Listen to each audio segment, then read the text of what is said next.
Program 5, please enjoy the song prepared by the class of Primary 4.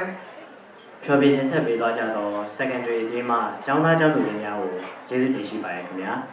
ဆက်လက်ပြီးအခမ်းအနားစီစဉ်9အရာ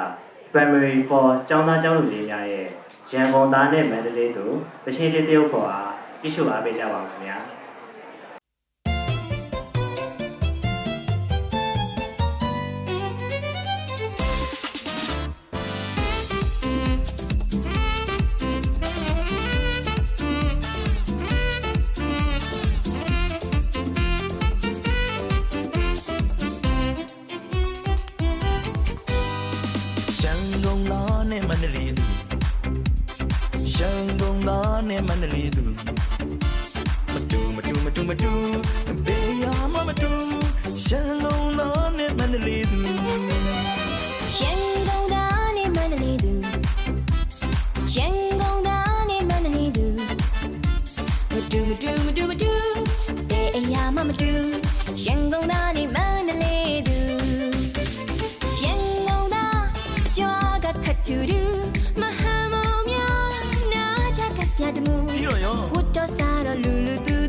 တကယ်ကိုတည်းမလေးနဲ့